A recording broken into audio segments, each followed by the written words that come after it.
Bonjour et bienvenue pour ce nouveau numéro de Bantu Talks. Depuis toujours, nous avons été bercés par ce fameux amour maternel. Cet amour censé être inconditionnel, incomparable tant il est immense et intense. Mais est-il réellement inné? Que faire si après votre accouchement, ce sentiment ne se développe pas? Je regrette d'être mère, c'est le thème de l'épisode de ce jour.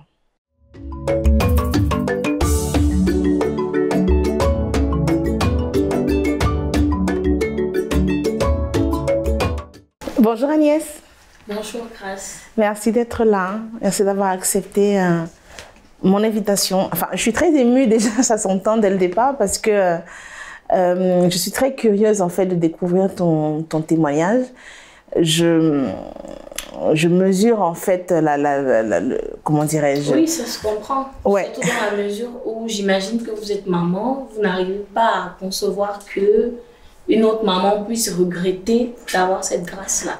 C'est vrai que quand on a comment dirais-je, quand on est maternelle, voilà, depuis son enfance et qu'on a cette envie, ça semble naturel. Et en fait, c'est un discours, c'est un témoignage qui n'est pas courant. Pas anodin. Voilà, il n'est pas anodin, il n'est pas courant. On glorifie la maternité. Moi-même, il y a plein de choses compliquées que j'ai découvertes, mais déjà dedans, donc on va faire comment on gère. Donc vraiment, je mesure d'autant plus comment dirais-je, ton témoignage et ce que tu vas nous apporter aujourd'hui. Je te laisse nous raconter et vas-y, déroule-nous s'il te plaît. En fait, je suis 8e d'une famille de 8 enfants, donc la dernière née. Et vous savez tout ce que ça implique. Quand on est la dernière née, on a tout le sale boulot pour soi. Les aînés, c'est un peu Agnès va faire ci, va faire ça. Du coup, ma maman, elle est extrêmement maternelle. Elle a toujours ce besoin d'avoir du monde à la maison, d'avoir des gens. Ce qui fait que chaque fois qu'il y avait une occasion d'organiser un truc dans la famille, elle se porte volontaire, hein, tout le monde va venir à la maison, on va célébrer, on va... Dans la maison toujours pleine. Oui, la maison toujours pleine, bondée de monde. Ce n'est pas que je n'aime pas mes cousins ou mes frères, mais honnêtement, je suis étouffée. Je me sentais vraiment atrophiée, même jusqu'aux toilettes, tu n'avais pas du temps pour être seule. Ça crie de partout, ça pleure. C'était jusque là. Trop de trop qui tue le trop. Trop de trop qui tue en fait. Et quand je faisais remarquer cela à maman, mais on a des tantes, des cousins qui ont des maisons beaucoup plus grandes parce qu'il faut noter que nous étions modestes. Donc il n'y avait pas vraiment, c'était pas une bête de villa où tout le monde devait être à l'aise. Je devais partager ma chambre et tout ça. Parfois, c'était compliqué entre les examens et les réunions familiales. Donc, du coup, je me suis fait la promesse de choisir une filière après le baccalauréat qui va m'emmener vraiment loin de là. Donc, tu voulais seulement t'enfuir de la maison. Exact. C'était même pas une filière pour dire que c'est vraiment ta passion. C'était en fait le plus loin.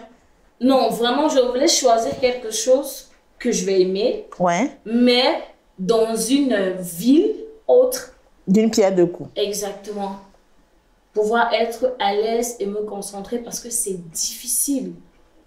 Tout, c'est Agnès, Agnès, Agnès. Donc, en fait, on t'a envoyé fatigué, quoi. Fatiguée, Tout ton enfant.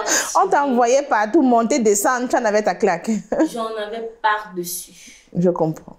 Du coup, quand je fais mon probatoire, je fais une petite surprise à maman, un petit gâteau pour son anniversaire et je glisse une carte. Sur la carte, je lui fais savoir que voilà, j'aimerais bien étudier dans telle ville et parce que, bon, c'est vrai qu'il y a des arguments qui ne tenaient pas la route, hein, mais il fallait la convaincre. Et voilà, comme c'est quelqu'un qui aime bien les festivités avec tout le monde, il fallait qu'elle lise la carte devant tout le monde. Et je savais que c'était impossible qu'elle me dise non. Donc, en fait, tu l'as piégé. Exactement. Tu connaissais ta personne, tu l'as piégé. Exactement. Et tu as alors obtenu ce que tu voulais. Oui. Ah, d'accord. OK. Elle a validé de suite. Elle m'a dit, du moment où tu es heureuse, bah voilà. Alors? Vas-y, sois prudente. On a préparé tout. On a fait les sacs. Ils m'ont accompagnée. Et je me suis installée. La solitude, alors? Non, pas du tout. Comment ça, pas du tout? Tu te retrouvais seule? Tu n'avais plus ta famille, tu n'avais plus... Mais je ne ressentais pas vraiment leur absence parce que je pense que j'en avais eu assez. Tu avais eu ta dose. Exact. Donc, du coup, je me suis installée. J'ai commencé l'école. Je n'étais pas la fille la plus populaire de l'université. Je n'étais non plus Madame Tout-le-Monde. Donc, j'étais un peu entre le juste milieu. Tu avais ton petit cercle d'amis, voilà. Des gens qui venaient beaucoup me demander des conseils par rapport à leur physique et tout. Parce que, à noter que je ne plaisantais pas du tout avec mon apparence. Vous ne la voyez pas, mais moi, je vois. Ça se voit.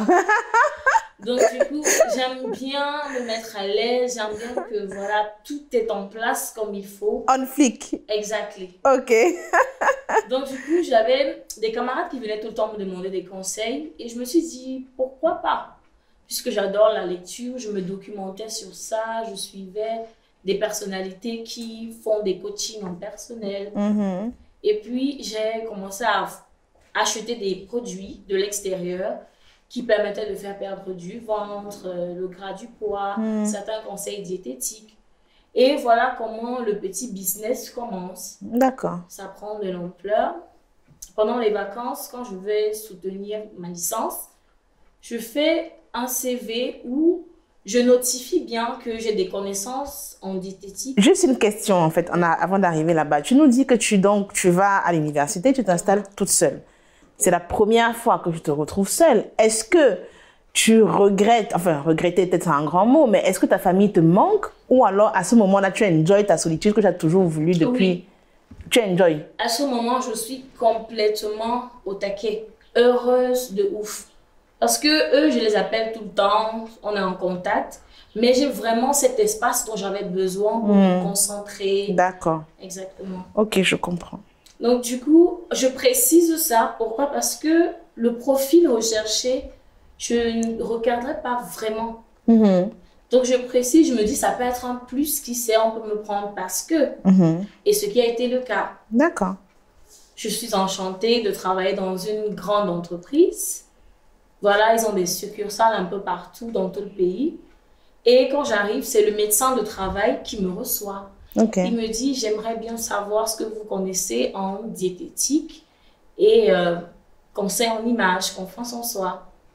Je lui fais part de quelques petits trucs que j'ai appris. Il dit, c'est bien, on va travailler ensemble et ce que je connais, je vais vous apprendre. Mon stage, oui. Moi, mon médecin de travail, il n'a pas fait ça. il m'a ausculté, puis terminé, tu peux travailler et puis on n'en parle plus. Hein. Pourquoi il a parlé beaucoup comme ça avec toi? Ou bien il voulait autre chose derrière? Aucune idée, mais il ne s'est jamais prononcé là-dessus. Ok, bon, ça restera comme ça dans l'air, on ne sait jamais. On ne sait jamais. Donc du coup, après 2 mois de stage, il y avait une espèce de réunion, de meeting. Et puis, on recevait les différents directeurs des autres succursales. D'accord. Quand ils sont arrivés, et il y a l'assistant d'un qui, voilà, je sais pas, je me baladais dans la salle, bref, je balayais la salle du regard. Et puis, 4 secondes. Eye contact. Eye contact, papa. Concentration de ouf. Vous ne la voyez pas, mais vraiment, vous ratez quelque chose. Elle fait papa, genre, c'était vraiment... Ok, allons-y. Donc, eye contact, papa, concentration. Concentration de ouf. Ouais. On s'est regardé pendant 15 minutes. Il a fallu que ma collègue, elle me dise, Agnès, retour sur la terre, quoi. Je fais, désolée, j'étais un peu perdue dans mes pensées. On dirait un film, ton histoire. On dirait j'étais vraiment choquée parce que je ne savais pas ce que c'était. Je ne savais pas pourquoi est-ce que mon regard s'est directement posé sur cette personne. Pourquoi est-ce que je suis restée figée. Bataille de coup de foudre, en fait.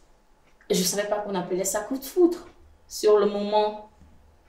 Et puis, la soirée s'est bien déroulée. En rentrant, et je pense qu'il a fait exprès quand même aujourd'hui. Avec le recul, je vois qu'il s'était fait exprès de venir me demander d'aller appeler le directeur d'une filiale de l'entreprise. Pourtant, ce directeur-là, il a son assistante, il a sa secrétaire et tout et tout. Bon, mais bon, sur le moment, je me suis dit, bah voilà, c'est la fête. Et puis, la première personne qu'il va voir, il va vouloir se renseigner. Je lui dis d'accord, sans souci. Veuillez m'accompagner. Je m'en vais le présenter au directeur. Ils se mettent à discuter et tout, et tout, et tout. Après, en partant, il me fait un signe de la main. Moi, je suis frustrée sur l'instant. Je ne sais pas ce que je dois réagir. Est-ce que je dois venir vers lui? Est-ce que je me pose 1 milliard de questions? Du coup, je reste sur place, je ne fais rien. D'accord. Quand je rentre à la maison, j'appelle maman. J'essaie un peu de l'expliquer la situation. Elle me dit, mais ma fille, tu es amoureuse, toi. Je lui dis, c'est quoi être amoureuse? Tu savais pas, hein? Pas du tout. Puisque je n'avais pas eu de petite amie. Rien du tout, du tout, du tout. Rien du tout, du tout, du tout. Une belle fille Rien comme ça en plus. Tu n'avais rien. Justement, j'avais du temps pour mes projets, pour moi. J'étais un peu selfish, comme les amis disaient. Ouais.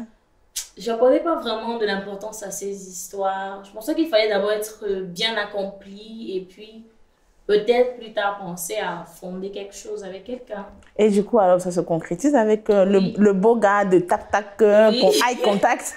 Moi, je vais l'appeler comme ça. Hein. Le gars de eye contact, tac-tac, qu'est-ce qui se passe? Ça se concrétise, vous vous mettez ensemble? Ça se concrétise. D'accord. Il est revenu, il a pris mon contact, on a échangé. On a commencé une petite histoire. Et au bout de 6 mois, je constate que j'ai un retard.